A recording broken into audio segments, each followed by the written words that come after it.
সবাইকে প্রীতি ও শুভেচ্ছা জানিয়ে আজকের ভিডিওটি শুরু করছি। আজকের ভিডিওটি রাম মন্দিরের উপর। সাবস্ক্রাইব করুন, মোটিভেশন বাড়ান। যদি দেশের কোনো ভূভাগ শত্রুর দ্বারা অধিকৃত হয়, তবে শৌর্য পারে তাকে ফিরিয়ে দিতে। যদি ধন সম্পত্তি নষ্ট হয়, তবে পরিশ্রম দ্বারা তাকে পুনরায় অর্জন করা যায়। যদি রাজত্ব চলে যায়, পরাক্রম তাকে ফিরিয়ে দেয়। কিন্তু যদি জাতীয় চেতনা লুপ্ত হয়, জাতি নিজের আত্মপরিচয় হারায়, তবে শৌর্য, পরিশ্রম বা পরাক্রম কোনোটাই তাকে পুনরায় ফিরিয়ে দিতে পারে না। এই জন্য ভারতের বীর সন্তানগণ শত প্রতিকূলতার মধ্যেও জাতির এই চেতনাকেই সদা জাগ্রত রেখেছেন। এই জাতীয় চেতনার নবপ্রাণদানের জন্য শ্রীরাম জন্মভূমি মন্দির নির্মাণের সংকল্প। শ্রীরাম জন্মভূমিতে একদা এক বিশাল সৌন্দর্যমণ্ডিত মন্দির ছিল। বিক্রমাদিত্যের তৈরি এই মন্দির মধ্যযুগে অসহিষ্ণু লুণ্ঠনকারী বাবরের সেনাপতি মীর বাকি ওই মন্দির ভেঙে সেই স্থানে মসজিদের মতো এক ধাঁচা খেলা করে। আর সেটা করেছিল বাবরের নির্দেশেই। অসহিষ্ণু অন্য ধর্মকে সহ্য না করা এবং জান্নাতে যাওয়ার লোভে হাজার হাজার মন্দির ভারতবর্ষে ভেঙেছে মোগলরা। শাহজাহান, আকবর কেউই বাদ যায়নি। এই কলঙ্ক 1528 সাল থেকে হিন্দুর মুখে কালিমার মতো লেগেছিল। এই কলঙ্ক মোচনের জন্য, সেই সঙ্গে আমাদের আস্থা পুনরুদ্ধার, ভবিষ্যৎ প্রজন্মকে প্রেরণা দেওয়ার জন্য রাম মন্দির পুনর্নির্মাণ করা একান্ত আবশ্যক। এমন অপমানের কলঙ্ক কাশীতে এবং মথুরাতে শ্রীকৃষ্ণ জন্মভূমিতেও রয়েছে। শ্রীরাম জন্মভূমিকে ফিরে পেতে হিন্দু সমাজ সেই 1528 খ্রিস্টাব্দ থেকে নিরন্তর সংঘর্ষ করে চলেছে। 1528 থেকে 1949 পর্যন্ত এই জন্য অন্তত 76 বার সংঘর্ষ হয়েছে। এইসব সংঘর্ষগুলির মাধ্যমে পূর্ণ সফলতা পাওয়া যায়নি। অনেক সময়ই হিন্দু সমাজ কিন্তু চেষ্টা ছেড়ে দেয়নি। প্রতিটি যুদ্ধের সঙ্গে সঙ্গে এই পবিত্র ভূমি ফিরে পাওয়ার জন্য লক্ষ্যে হিন্দু সমাজ এক পা করে গিয়েছে।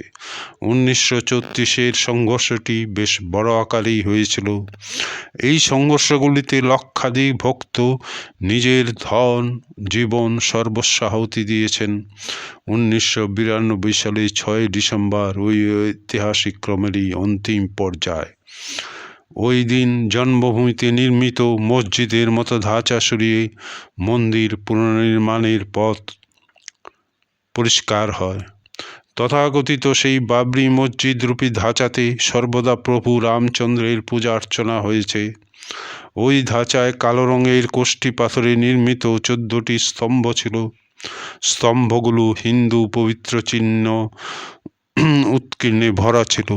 এ থেকে স্পষ্টই প্রতীয়মান হয় যে প্রাচীন মন্দিরটির কিছু অংশ মীর বাকি ওই ধাঁচা তৈরিতে কাজে লাগিয়েছিল।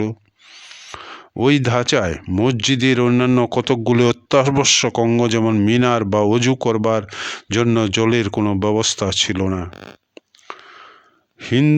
এক পাদ্রীর চোখে মন্দিরটি হিন্দুদের আরাধ্য দেবতা রামের জন্মভূমিতে মন্দির ভেঙে মসজিদ তৈরির বর্ণনা বহু বিদেশি পর্যটকের লেখা পাওয়া যায়। ফাদার টাইফেন থেলারের ভ্রমণ বৃত্তান্ত তার অন্যতম স্পষ্ট উদাহরণ। অস্ট্রিয়ার এই পাদ্রী 1740 থেকে 1785 দীর্ঘ 45 বছর ভারতের বিভিন্ন প্রান্তে ঘুরে বেরিয়েছেন। তার ভ্রমণ বৃত্তান্তে প্রায় 50 পৃষ্ঠা ব্যাপী অযোধ্যার বর্ণনা পাওয়া যায়। উনি লিখেছেন, রাজকোটে যে 3 গম্বুজওয়ালা ধাঁচা আছে, সেখানে 14টি কালো কোষ্ঠী পাথরে নির্মিত স্তম্ভ রয়েছে। ওই স্থানেই ভগবান শ্রী রামচন্দ্র তার 3 ভ্রাতার জন্ম হয়েছিল।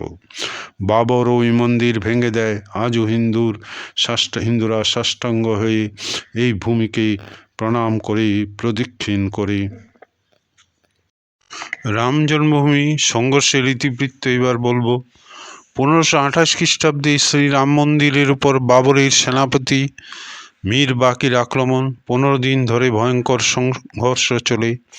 ভাটি নরেশ মহতাব সিং, হংসবর নরেশ রণবিজয় সিং, হংসবরের রাজগুরু দেবীদীন পাণ্ডের নেতৃত্বে হিন্দু সৈন্য পরাজিত হয়। ধ্বংসপ্রাপ্ত মন্দিরের ভগ্নাবশেষ নিয়ে এই স্থলে মসজিদের বদলে ধাঁচা তৈরি করা হয়।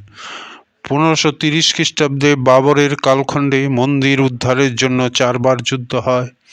1530, 1556 খ্রিস্টাব্দে হুমায়ুনের শাসনকাল 10 বার যুদ্ধ হয়। রানী জয়রাজ কুঁয়ারি স্ত্রী সৈন্য নিয়ে স্বামী মহেশ্বরানন্দ সাধু সেনা নিয়ে যুদ্ধ করেন। গুরু মহেশ্বরানন্দের হত্যা হয়। 1556, 1605 আকবরের শাসনকালে 20 বার যুদ্ধ হয়। স্বামী বলরাম আচার্য যুদ্ধে শহীদ হন। রাজ্যে শান্তি রক্ষার জন্য রাজা বীরবল টোডরমলের পরামর্শে সম্রাট আকবর মসজিদের সামনে এক চবুতরা নির্মাণ করে একটি ছোট রাম মন্দির করে দেন।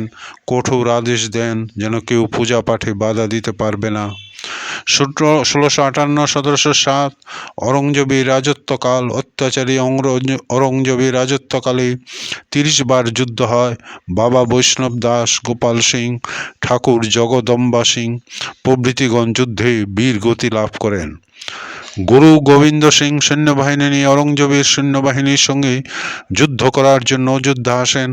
বাবা বৈষ্ণব দাসের সঙ্গে মিলিত হয়ে গুরু গোবিন্দ সিং অরঙ্গজেবের আক্রমণ প্রতিহত করেন।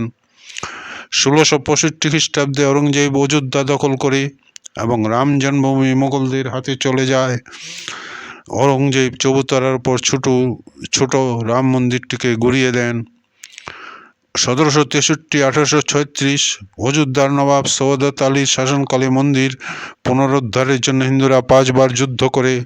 আমেঠির রাজা গুরুদত্ত সিং, পিপরা রাজকুমার সিংয়ের নেতৃত্বে প্রবল সংগ্রাম হয়।